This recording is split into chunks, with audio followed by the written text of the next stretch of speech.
எங்கள் டைரக்டர் புள்ளியா ஒருத்தன் என்னமோ தெரில என்னை பிடிக்கல உங்களுக்கு. அப்போ கூட நடிக்கிற அந்த நடிகர்கிட்ட அவர் சொல்லியிருக்காரு, ஓங்கி ஒரு எத்துங்க, நீங்கள் எத்துல அவன் போய் வெளியே விழணும். போய் நிற்கிறேன், என்ன அந்த நடிகர் ஓங்கி எத்துனாரு.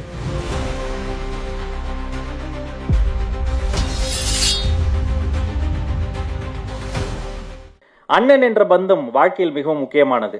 அண்ணனுடைய சட்டை தம்பிக்கு பொருந்தும், அண்ணன் படித்த புத்தகம் தங்கைக்கு உதவும், தங்கை அக்கா கழுத்தில் தாலி என்ற தங்கம் ஏறுவதற்காக காதோறும் வெள்ளி முளைத்த பின்பும் வேலை செய்து கொண்டே இருப்பவன் தான் அண்ணன்.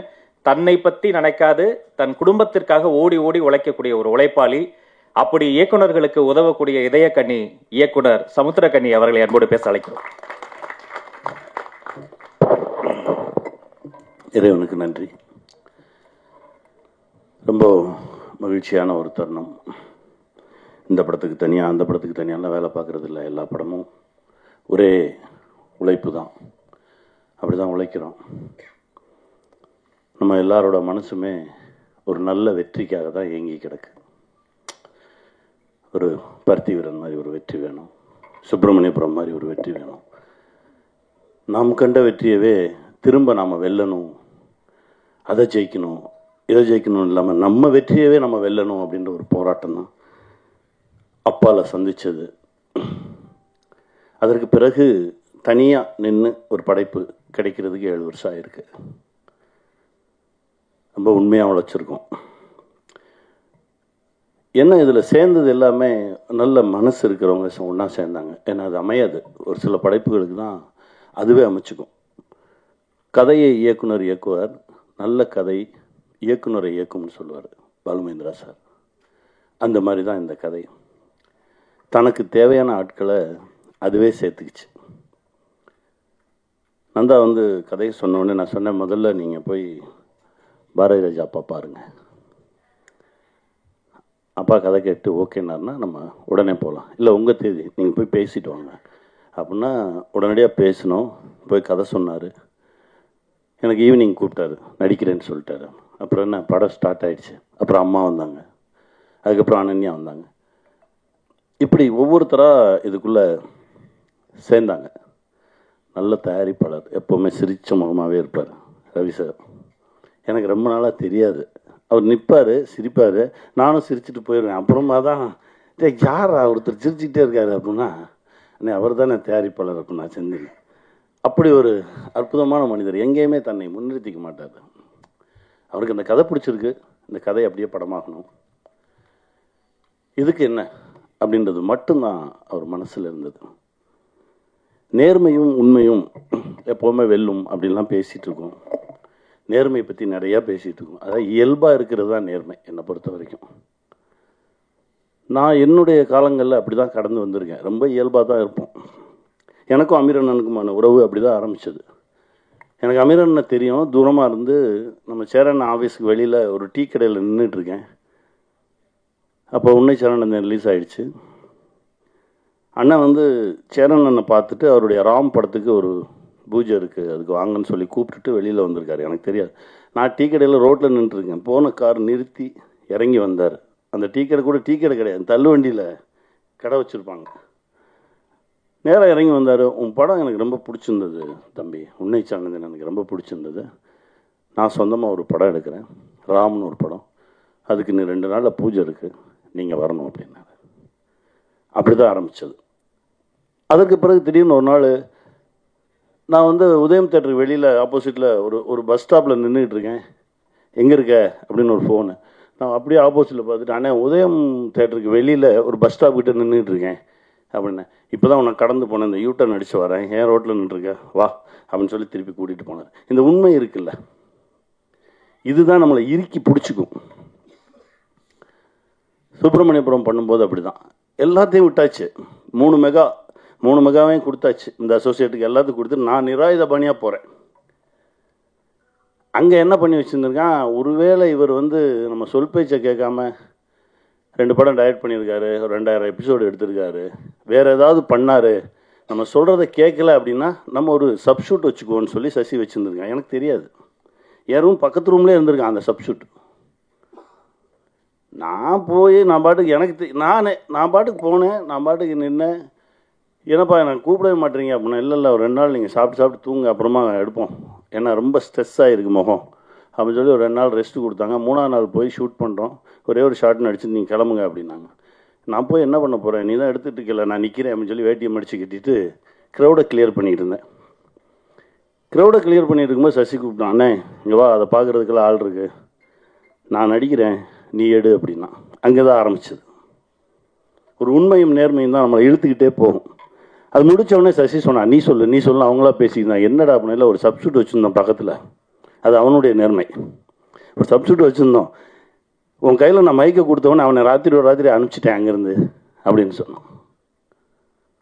முதல்ல நடிக்க போகும்போது எங்கள் டைரக்டர் ஒரு சீரியல் ஷூட்டிங், உள்ளியா ஒருத்தன், நான் போய் நிற்கிறேன், என்னமோ தெரில, என்னை பிடிக்கல உங்களுக்கு. அப்போ ஒரு காட்சி, அப்போ கூட நடிக்கிற அந்த நடிகர்கிட்ட அவர் சொல்லியிருக்காரு, ஓங்கி ஒரு எத்துங்க, நீங்கள் எத்துல அவன் போய் வெளியே விழணும், அவனுக்கு நடிக்கணுன்ற ஆசையே வரக்கூடாது அப்படின்னு சொல்லியிருக்காரு. இது எனக்கு தெரியாது. நான் அந்த சீனில் போய் நிற்கிறேன், அதாவது கூட்டத்தில் இருப்பாங்க, அதுலேருந்து ஒரு சின்ன ஒரு காட்சி போய் நிற்கிறேன். என்ன அந்த நடிகர் ஓங்கி எத்துனார், நான் அவன் எத்துனதை தாண்டி எங்கிட்ட போய் விழுந்துட்டேன். அவங்களா சிரித்தாங்க, எனக்கு நம்பிக்கை மட்டும்தான் இருந்தது. ஒன்படுறாங்க, திரும்ப போய் நின்னேன், திரும்ப தூக்கி எறியப்பட்டேன், ஆனால் நான் நடிகன் ஆயிடுவேன் அப்படின்ற ஒரு நம்பிக்கையும் நேர்மையும் மட்டும்தான் இருந்தது. அதே இயக்குனர், அவர்கிட்டே வேலைக்கு சேர்ந்தேன். நான் இல்லாமல் அவரால் இருக்கவே முடியாது அப்படின்ற ஒரு நிலை, நான் அவரை விட்டு வெளியே போகிறேன்றப்போ கண்ணீர் விட்டு நிலை எல்லாமே பார்த்தேன். அந்த நடிகருப்பும் இருக்கார், என்னுடைய நண்பர் தான் அவரும். அவர் எப்போ பார்த்தாலும், ஏய் சாரிடா அன்றைக்கி ஒரு மிதிச்சதுக்கு, எப்போ 30 வருஷம் முன்னாடி மிதிச்சேன், நீ மிதித்த மிதியில் தான் நான் வந்து இந்த இடத்துல விழுந்திருக்கேன்னு நினைக்கிறேன். இப்படி கடந்து தான் ஒரு இடத்த வந்து நின்றுருக்கோம். இதில் நேர்மைன்றது தனி வார்த்தையெல்லாம் கிடையாது, நம்மளுடைய இயல்பு, நம்முடைய உண்மைத்தன்மை. முன்னெல்லாம் கெட்டவனை பார்த்தா அவங்க கூட சேராத, எதில் வம்பில் மாட்டி விட்டுருவான்னு சொல்லுவாங்க. இப்போ அதே வார்த்தையை நல்லவனை பார்த்து சொல்ல ஆரம்பிச்சிட்டாங்க. அவங்க கூட சேராத, அவன் ரொம்ப நல்லவன், ஏதாவது வம்பில் இழுத்து விட்டுருவான் அவனியா அப்படின்னு. அந்த அளவுக்கு நமக்குள்ளே இருந்த பிறழ்வு அதிகமாயிடுச்சு. நந்தா அவருடைய ஒரு படைப்பு, திடீர்னு ட்ரெய்லருக்கு வாய்ஸ் கொடுக்கணும் அப்படின்னு கூப்பிட்றாரு. போனேன். இதற்கு முந்தைய படைப்பு அதே மாதிரி தான், அண்ணே இந்த ஓப்பனிங் வாய்ஸ் கொடுக்கணுண்ணே, யாரோ கேட்டோம், வரேன், அதுக்கும் பேசினேன். அதாவது நந்தாவுக்கு எனக்கும் இடையில ஏதோ ஒரு தொடர்பு இருந்துக்கிட்டே இருந்தது. இன்னும் சொல்லப்போனால் சோலா கிரியேஷன்ஸில் நான் ஒரு கதை சொல்லிட்டு வரேன். கதை சொல்லிட்டு வெளியே வரும்போது பொன்றாங்க அண்ணன் சொல்கிறார், காலையில் தாண்டா ஒருத்தன் வந்து கதை சொன்னான், நான் ஓகே பண்ணிட்டேனே அப்படின்னாரு. என்ன கதைண்ணே அப்படின்னா, அதுதான் கல்லூரியின் கதை. அங்கேருந்து ஆரம்பித்தது. இவர் யார், நம்ம இப்போ போனோம், ஒரு காலையில் ஒருத்தர் வந்து ஓகே பண்ணிட்டு போயிருக்காரு, அவர் யாருன்னு சொல்லி தேடி தான் நான் நந்தாவை பார்த்தேன். அப்படி ஆரம்பித்தது தான் இந்த பழக்க வழக்கம். பட் என்னென்னா, ஒரே நேர்கோட்டில் தான் பயணிச்சுட்டு இருக்கோம், அப்படி தான் நான் நினைக்கிறேன். என்னை விட நல்லவன் நந்தா, அவ்வளவு நேர்மையானவன். எங்கள் அண்ணன் சொன்ன மாதிரி நான்லாம் அந்த 2வது ரகம், அந்த செயினை எடுத்து இது யாருதுனாவது கேட்பேன். நந்தா ஐயோ அப்படின்னு சொல்லி தள்ளி ஓடிடுவார், அவ்வளவு நல்லவர். நந்தா மனசுக்கு எப்போவோ மிகப்பெரிய ஒரு இடத்து தொற்றுக்கணும். இப்போது அந்த வாய்ப்பு கிடைக்கும். ஏன்னா நம்ம எதுக்கு வேணாலும் ஆசைப்படலாம், எஃபர்ட்ஸ் போடலாம், ஆனால் நமக்கு என்ன கொடுக்கணும், எப்போ கொடுக்கணும் அப்படின்னு முடிவு பண்ணுறது காலம்தான். அந்த காலம் இப்போ வந்துருச்சு. நந்தா, உங்கள் உழைப்புக்கும் உங்களுடைய உண்மைத்தன்மைக்கும் நம்ம மாணிக்க மாதிரி தான். நீங்கள் என்னைக்கு இருந்தாலும் உங்களுக்கு வெற்றி தான், ஜெயிச்சுக்கிட்டே இருப்பீங்க. இந்த கதை கேட்ட உடனே நான் சொன்னேன், எனக்கு எழுதி கொடுத்துருங்க. ஏன்னா இவர் சொன்ன ஒரு மாதிரி மெஸ்மரைஸ் பண்ணுறாரு. அப்படியே பார்த்துக்கிட்டே இருந்தால் அவரும் எழுதுவார், நம்மளே எழுத வச்சுருவார். நான் சொன்னேன், ஏய் இரு, அதெல்லாம் அப்புறம், நீ முதல்ல எழுதி எனக்கு புத்தகமாக கொடுங்க, நான் தனியாக உட்காந்து படிக்கணும் அப்படின்னு சொல்லி அனுப்பிச்சேன். தனியாக எனக்கு ஒரு புக்கு வந்தது. எனக்கு புக்கை படித்தவொடனே சொன்னேன், உடனே ஷூட்டிங் போவோம். இல்லை நீங்கள் அங்கே ஹைதராபாத், நான் எங்கே இருந்தாலும் வருவேன். அப்படி தான் சாட்டை நடந்தது. அன்பழகன் வந்து சொல்லிட்டு போயிட்டாரு, இதை உடனே சொல்லிடணும். ஒரு சில கதைகள் நம்மளை கூட்டிகிட்டு ஓடும், அந்த கதையில் இருக்கக்கூடிய உண்மைத்தன்மை நம்மளை இயக்கும். அப்படி தான் திருமாணிக்கம் தன்னை உருவாக்கிக்கிச்சு. நாங்களாம் யாரும் எதுவும் பண்ணல, அதுவாக தன்னை உருவாக்கிக்கிச்சு. அதுக்கு தேவையான ஆட்களை அதுவே எடுத்துக்கிச்சு. அனன்யா ரொம்ப அற்புதமாக நடிச்சிருக்காங்க, ரொம்ப பயங்கரமாக நடிச்சிருக்கம்மா. நானே முந்தா நாள் தான் படம் பார்த்தேன். ரொம்ப அற்புதமாக நடிச்சிருந்தாங்க. ஏன்னா அது நான் கண்டுபிடிச்ச பொண்ணு. அது எப்படின்னா, சசி இருக்கானே எதை கொண்டு வந்து நிப்பாட்டினாலும் நொட்ட சொல்லுவான்.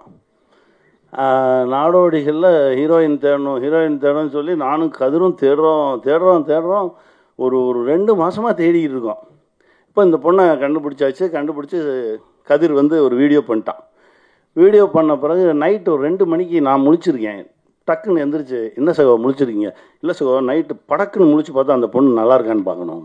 படக்குன்னு முழிச்சு பார்த்தா நல்லா இருக்கான்னு பார்க்குறீங்களா? ஆமாங்க, பிடிக்கணும்ல எல்லாருக்கும் அப்படின்னு சொல்லி அந்த மாதிரியெல்லாம் எடுத்து செக் பண்ணி பார்த்தோம். திடீர்னு பார்க்குறது, திரும்பி பார்க்குறது, இப்படியெல்லாம் பார்த்தா அந்த பொண்ணு பிடிச்ச மாதிரி இருக்கா மூஞ்சி அப்படின்னு. அது கடைசி பாருங்கள், எனக்கே பேராக வந்து நிற்கிது. நல்லா நடிச்சிருக்கீங்க. உங்களுக்கான இடம், பெரிய இடம் இருக்குது.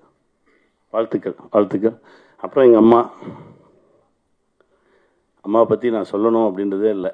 அப்படி நின்னாலே அது அப்படி இருக்கும். நேற்று முந்தா நாள் நான் படம் பார்க்கும்போது கூட என்னை அறியாமல் நாங்கள் தான் ஸ்க்ரீனில் நிற்கிறோன்றதை தாண்டி எனக்கு ஜெவ்வுன்னு தூக்குச்சு. அம்மா ஒரு சத்தம் கொடுப்பாங்க, பக்கத்து வீட்டுக்காரங்களெல்லாம் கூப்பிடுவாங்க. அந்த இடம் என்னை அறியாமல் அப்படியே எடுத்துகிட்டு போச்சு. அதுதான், ஒரு சில இடத்துல ஒரு சிலவங்க நிற்கணும். அவங்க நின்னாதான் அது படைப்பு, அவங்க நின்னாதான் அதுக்கு உயிர் வரும். அப்பா பாரதிராஜா அப்பாவோட நடிக்கும்போது என்னை அப்படியே பார்ப்பார். பண்பட்ட நடிகன் ஆகிட்ட அப்படின்னு. இல்லைப்பா, அது அது அது வந்து என்னென்னா, மனோஜ் கூட சொன்னார். மனோஜ்னாலும் ரொம்ப க்ளோஸ் ஃப்ரெண்ட்ஸு. மனோஜ் படம் பார்த்துட்டு சொன்னார், இல்லைடா நீ அப்பா கூட நிற்கும் போது அவரையே பார்த்து ரசிச்சுக்கிட்டே இருக்கடா, அது தெரியுதுடா அப்படின்னு. வேறு என்னடா பண்ணுறது? அப்படி தான் இருந்தது. அந்த அந்த அந்த 4 நாட்கள் 5 நாட்கள் அவரோட நிற்கும்போது இருந்த அந்த சக்தியும் அந்த மகிழ்ச்சியும் அதுக்கு அளவே இல்லை. நந்தாவுக்கு தான் நன்றி சொல்லணும். ரொம்ப மகிழ்ச்சியாக. என் பிள்ளைங்க வாங்க, நீ வாடா. என் பிள்ளைங்களாவே இருந்தாங்க. இதில் வேற என்னன்னா, ஓடி வந்து 2 பேர்த்தையும் தூக்குன்றுவார். ஒரு பக்கம் எனக்கு வெயிட் இழுக்கும், இன்னொரு பக்கம் ஈஸியாக தூக்கிடுவேன். வாங்க, இது மூத்த பிள்ளை வளர்ந்துருச்சு இப்போ கொஞ்சம். வாடா. இவன் நானா, என்னுடைய சின்ன வயது நானா நடிச்சிருக்கான். அற்புதமான ஒரு நடிகன். ரொம்ப பெரிய தளம் இருக்கு. பிள்ளைங்க என்ன பேசுறியா? பேசு, 2 வார்த்தை பேசு. வாடா, பேசுறா, இந்தடா பேசு, பேசு. சமுத்திரக்கனி அங்கிள் வந்து ரொம்பவே கேர் பண்ணிக்கிட்டாங்க. பேசுங்க.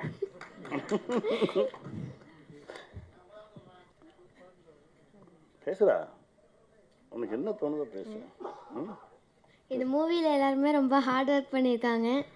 இதில் நந்தா பெரியசாமி அங்கிள் எனக்கு ஆப்பர்ச்சுனிட்டி கொடுத்ததுக்கு ரொம்பவே நன்றி. அவளுக்கு கூட நீ பேசு, இல்லைன்னா உன்னை மறந்துடுவாங்க, அதுக்கு தான் கூப்பிட்டேன். பேசு, திக்காமல் பேசணும். இது நீங்களாம் நல்லா பேசுவீங்களா? ஹாய். ஹாய். எங்கள் அம்மா அப்பா ரொம்ப ஜாலியாக இருந்துச்சு. எல்லாரும் நல்லா பார்த்துக்கிட்டாங்க, ஜாலியாக. வேற போதுமா? அண்ணன் கூட. முதலில் இந்த படத்தில் எனக்கு வாய்ப்பு கொடுத்த நந்தா பெரியசாமி அங்கிளுக்கு ரொம்ப நன்றி.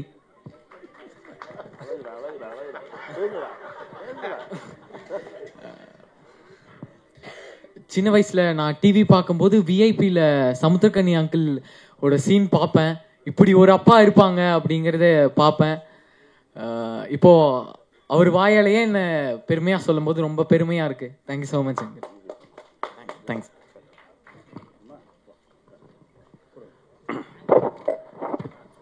ஏன்னா அப்பாவா நிற்கணுன்னாலே பிள்ளைங்க இருக்குங்கள, பிள்ளைங்க அவ்வளவு சக்தி கொடுத்தாங்க அந்த படத்தில். அது பிள்ளைங்களாகவே இருந்தாங்க. ரொம்ப சந்தோஷமான ஒரு நிகழ்வு. என் அண்ணன் தம்பிராமன் அண்ணன்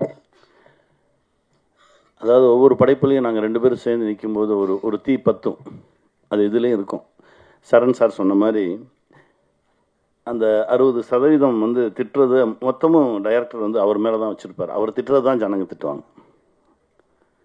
அந்த கேரக்டர் அவர் வந்து ஒரு என் மனைவியின் இடத்துல இருந்து பேசுகிற ஒரு கேரக்டர் வருவார். அற்புதமான அண்ணன் கூட நின்னாலே போதும், அவ்வளோ மகிழ்ச்சியாக இருக்கும். அந்த மாதிரி ஒரு சந்தோஷம். கவிஞர் ஸ்னேகன் சார், சார் எனக்கு உங்களை அறிமுகப்படுத்தலை சார், மகிழ்ச்சி. தம்பி சுகு, முன்னாடியெல்லாம் சுகுட்ட ஒரு பதட்டம் தெரியும், ஆனால் இப்போ ரொம்ப அசால்ட்டாக கையாளுறான் கேமராவை. ரொம்ப சாதாரணமாக சுகு இந்த படத்தில் கேமராவை கையாண்டார். எனக்கு ரொம்ப சந்தோஷமாக இருக்குது. நம்ம பிள்ளைங்க அப்படி வளர்ந்து நிற்கிறத பார்க்கும்போது இருக்கும்ல ஒரு மகிழ்ச்சி, அந்த மாதிரி ஒரு மகிழ்ச்சி சுகுவோட கேமராவில். ஆக்சுவலாக சாட்டையில் பதிவானம், அதற்கு பிறகு ஹரிசார் படத்தில் பதிவானம், இப்போ இந்த படத்தில். ஏன்னா அவனுடைய கேமராவில் கேமரா முன்னாடி நிற்கிறதுக்கே அவ்வளோ சந்தோஷமாக இருக்கும். அப்படி ஒரு படைப்பாளி. இந்த படத்தில் இது இல்லாமல் நடித்த எல்லோருக்குமே, அதாவது இந்த மாப்பிள்ளை ஒருத்தர் இருக்கேன், அதாவது வழக்கமாக நம்ம ஊர்களில் பார்த்தீங்கன்னா பொண்டாட்டியை அனுப்பிட்டு போனஸா தம்பி அனுப்பிச்சிடுவாங்கல்ல, அந்த மாதிரி ஒரு கேரக்டர். அவங்க என்ன செய்கிறாங்கன்றது சம்மந்தப்பட்டவங்களுக்கே தெரியாமல் ஒரு வேலையை பார்த்து விட்ருவாங்க. அந்த மாதிரி தான் அற்புதமான ஒரு மாப்பிள்ளை.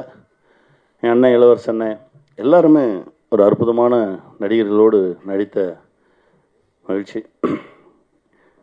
முதலாளி திடீர்னு ஒரு நாள் சொன்னார், கனி பல வருஷமாக ஏங்கிக்கிட்டே இருக்கான் ரவிராதா, இந்த இடத்துல அவனுக்கான வெற்றி கிடைச்சிருச்சுன்னு நான் நம்புகிறேன் கனி அப்படின்னாரு. அதாவது நந்தா வெல்வதை நந்தாவை விட அதிகமாக நேசித்த, ரசித்த, ஆசைப்படக்கூடிய ஒரு மனுஷராக அவங்கள பார்த்தேன். இப்படி ஒரு நட்பு கண்டிப்பாக கிடைக்க நந்தா கொடுத்து வச்சுருக்கணும்னு வாழ்த்துக்கள் சார். ரொம்ப சந்தோஷமாக இருக்குது, ரொம்ப மகிழ்ச்சி. இந்த திரைப்படத்தை பற்றி பேசிய ஒவ்வொருத்தருக்கும் மகிழ்ச்சி, நன்றி. என் நண்பன் மூர்த்தி இருக்கான், அப்புறம் இதில் நடித்த எல்லா சகோதரர்களுக்கும் சாய் வாழ்த்துக்கள். இந்த படம் கண்டிப்பாக வெல்லணும். ஏன்னா நான் எப்போவுமே பெருசாலாம் எதிர்பார்க்குறதே இல்லை. ஏன்னா என் எதிர்பார்ப்பு ரொம்ப சாதாரணமாக தான் இருக்கும். அதனால் எனக்கு பெரிய மகிழ்ச்சியும் இருக்காது, பெரிய கலக்கமும் இருக்காது. ஏன்னா நான் அதெல்லாம் கொஞ்சம் கடந்து வந்துட்டேன்னு நினைக்கிறேன். அதனால் நான் அப்படியே தான் இருப்பேன். எல்லோரும் பேசும்போது நந்தா எனக்கு சொல்லுவார், நான் திரும்ப அதான் அண்ணன்ட்ட சொன்னேன். இப்போ அமீர் அண்ணன் வந்து அழுதுகிட்டே வந்தார், ஏங்க கண்ணில் தூசி போட்டிருக்குங்க, அவர் சும்மா கண்ணை கசிக்கிட்டு வந்திருப்பார், நீங்கள் வேற. நான் அப்படி தான் பார்ப்பேன். ஆனால் இதையெல்லாம் தாண்டி திருமாணிக்கம் அந்த தளத்தில் நிற்கும் அப்படின்னு நம்புகிறோம். கண்டிப்பாக இந்த கலக்கமும் இந்த பாசமும் இந்த ஏக்கமும் வெகுஜன மக்கள்கிட்டையும் இருக்கும் அப்படின்ற ஒரு நம்பிக்கை இருக்குது. ஒரு மிகப்பெரிய படைப்பாக உங்கள் முன்னாடி வச்சுருக்கோம். ரொம்ப நம்பிக்கையோடு வச்சுருக்கோம், நேர்மையோடு வச்சுருக்கோம். இதை வெல்ல செய்ய வேண்டியது உங்களுடைய கடமை. வெல்வோம். வாழ்த்துக்கள்.